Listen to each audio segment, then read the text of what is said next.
जम्मू कश्मीर से अनुच्छेद 370 हटाए जाने के 2.5 साल बाद भी घाटी में शांति नहीं लौट पाई है। खासकर पाकिस्तान प्रायोजित आतंकवाद के चलते केंद्र शासित प्रदेश में आए दिन सुरक्षा बलों और आतंकियों के बीच मुठभेड़ की खबरें सामने आ जाती हैं। सरकार ने संसद में बताया कि जम्मू कश्मीर से विशेष राज्य का दर्जा छीनने के बाद से 541 आतंकी घटनाओं में सुरक्षा बलों के 109 जवान शहीद हुए हैं। हालांकि हर एक जवान की शहादत पर 4 आतंकी भी मारे गए हैं। यूपी सरकार में मंत्री स्वाति सिंह ने बुधवार को कहा कि वह भाजपा में ही है और भाजपा में ही रहेंगी। पार्टी ने अगर मुझे टिकट नहीं दिया है तो कुछ सोच समझ कर ही ऐसा किया होगा। मैं जिंदगी भर भाजपा में ही रहूंगी। स्वाति सिंह सरोजनी नगर से टिकट न मिलने के बाद मीडिया को संबोधित कर रही थी। समाजवादी पार्टी ने सदर विधायक स्वामी प्रसाद मौर्य को फाजिल नगर विधानसभा सीट से उम्मीदवार बनाया है। सपा ने जनपद की 7 सीटों में से सबसे पहले फाजिल नगर विधानसभा क्षेत्र के लिए उम्मीदवार की घोषणा की है। इस घोषणा के साथ ही सदर विधानसभा सीट से उनकी उम्मीदवारी को लेकर चल रही चर्चाओं पर विराम लग गया है। आरएलडी के अध्यक्ष जयंत चौधरी ने मंगलवार को मथुरा के बलदेव और मांड विधानसभा क्षेत्र में सभा को संबोधित किया। उन्होंने गठबंधन के प्रत्याशियों के लिए जनता से वोट की अपील की। इसके साथ ही उन्होंने भाजपा और मुख्यमंत्री योगी आदित्यनाथ पर भी तंज कसा।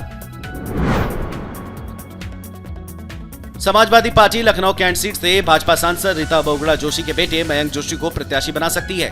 हालांकि सपा ने राजू गांधी को इस सीट पर उम्मीदवार घोषित कर दिया है, पर अब कहा जा रहा है कि सपा कैंट सीट पर अपना प्रत्याशी बदलकर मयंक को टिकट दे सकती है।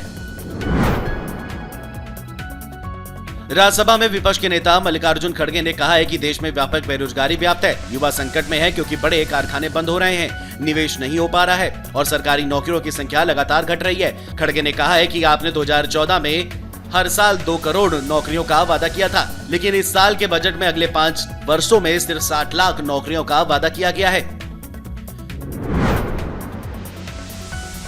यूपी विधानसभा चुनाव के लिए सपा और आरएलडी के गठबंधन पर सीएम योगी ने कहा है कि फिर से ये लोग अपने नए कवर के साथ आप लोगों के बीच आ रहे हैं। माल तो वही है लेकिन लिफाफा नया है।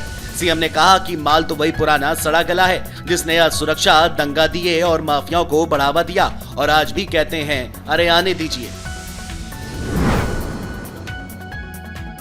उत्तर प्रदेश में विधानसभा चुनाव के मद्देनजर राजनीतिक दलों के नेता प्रचार में जुटे हुए हैं। इस दौरान कुछ नेता विवादित बयान देने से भी पीछे नहीं हट रहे। ताजा मामला यूपी के ही मेरठ का है। यहाँ सपा के विधायक रफीक अंसारी ने कहा है कि मौजूदा बीजेपी सरकार ने बीते 5 सालों में खूब हिंदू गर्दी मचाई है। उन्होंने कहा कि बीते 5 सालों में सरकार ने मुस्लिमों को दबाने की कोशिश की है। देश में टीकाकरण प्रक्रिया को और तेज करने के लिए केंद्रीय स्वास्थ्य सचिव राजेश भूषण ने बुधवार को राज्य सरकारों को एक पत्र लिखा है। इस पत्र में उन्होंने 15 से 18 वर्ष के आयु वाले किशोर और किशोरियों को कोरोना वैक्सीन की दूसरी खुराक तेजी से लगाने के निर्देश दिए हैं।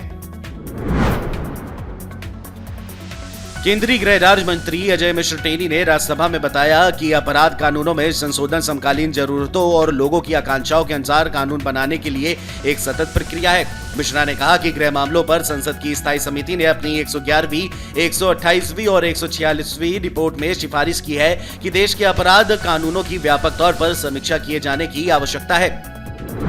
Video desk amarujala.com।